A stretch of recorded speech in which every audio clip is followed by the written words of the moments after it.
আলহামদুলিল্লাহি রাব্বিল আলামিন। আসসালামু আলাইকুম রহমতুল্লাহি বারাকাতুহু। দর্শক শ্রোতা, আপনারা দেখতে পাচ্ছেন আমার সাইডে একটি ভিডিও চলছে। এই ভিডিওর মধ্যে ব্রাদার রাহুল সাহেব ভাই খুতবা দিচ্ছেন, আর খুতবার যে আরবিক পড়ছে সেই আরবি পড়াটা দেখুন কতটা শুদ্ধ। আর এইরকম মানুষকে সমাজের লোক শায়েখ বানিয়ে বসে আছে, যে কোনোদিন মাদ্রাসাতে যাই না, যে কোনোদিন হয়তো নুরানি কায়দা হাতে নেই না। ব্যাপক রকমের ভুল। আল্লাহ তাআলা বলেন ওয়ারাত্তিলিল কোরআন তারতিলা, কোরআনকে যেমনি পড়ার হুকুম করা হয়েছে তেমনি পড়ো। কিন্তু ইনি কখনো পাকে ঘাড়ে চাপিয়ে দিচ্ছে, কখনো হাতকে এরকম ঘুরিয়ে পেঁচিয়ে কানে ধরার চেষ্টা করছেন। বিভিন্ন রকম করে এত সাংঘাতিক কোরআনে ভুল পড়ছেন যে ধারণার বাইরে, মানে ধারণাও করা যাবে না। এত বড় বড় মঞ্চে, এত বড় বড় স্টেজে বসে জনগণকে ইসলাম শিক্ষা দেয়, তাও আবার প্রতারণা বেশি করে। তো এইরকম মানুষকে সমাজের মূর্খরা শায়েখ বানিয়ে নিয়েছে। ইনারা এত বড় মুজতাহিদ যে কোনো ইমামকেই মানে না, নিজেই সব কিছু ইজতেহাদ করে এবং নিজেই সব হুকুম আহকামকে পালন করে, অর্থাৎ আহলে হাদিস বলে নিজেদেরকে আহলে হাদিস। অথচ অথচ অথচ বুখারী শরীফের এক লাইন পড়তে বলুন, জের জবর ছাড়া, হারাকাত ছাড়া কোনো ইবারত পড়তে বলুন, পারবে না।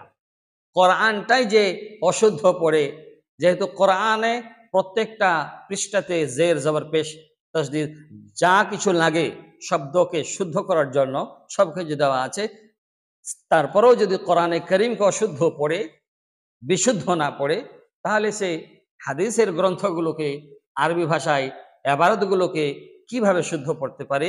আর সে নাকি দারুল উলুম দেওবন্দকে পর্যন্ত চ্যালেঞ্জ করেছে, ওলামায়ে দেওবন্দকে পর্যন্ত চ্যালেঞ্জ করেছে, এমনকি সে কাবা শরীফের ইমামকেও চ্যালেঞ্জ করছে যে তোমরা আসো, আমার সাথে বসো, পালাতে পথ পাবে না, হারিয়ে দেব তোমাকে।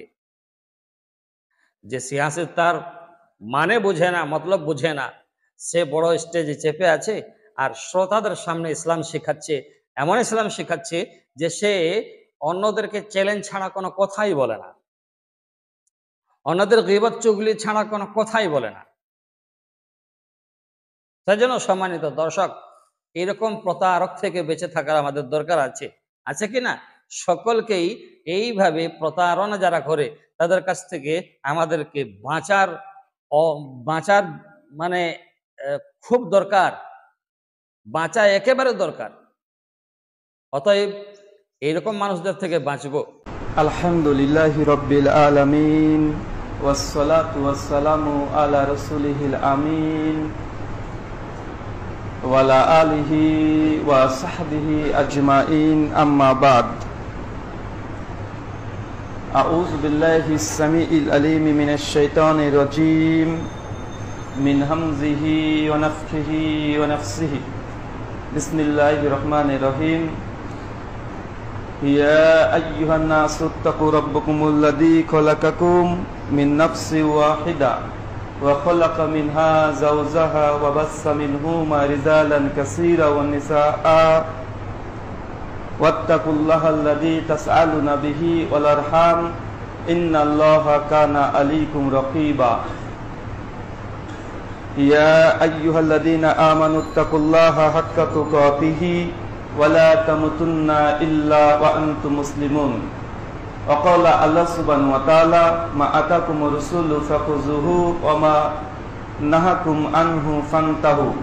وقال الله سبحانه وتعالى يا أيها الذين آمنوا أطيعوا الله وأطيعوا الرسول ولا تبطلوا أعمالكم. أما بعد فإن خير الحديث كتاب الله وخير الهدي هدي محمد صلى الله عليه وسلم وشر الأمور محدثاتها وكل محدثة بدعة وكل بدعة ضلالة وكل ضلالة في النار. ভালো থাকুন। আসসালামু আলাইকুম ওয়া রাহমাতুল্লাহি ওয়া বারাকাতুহু।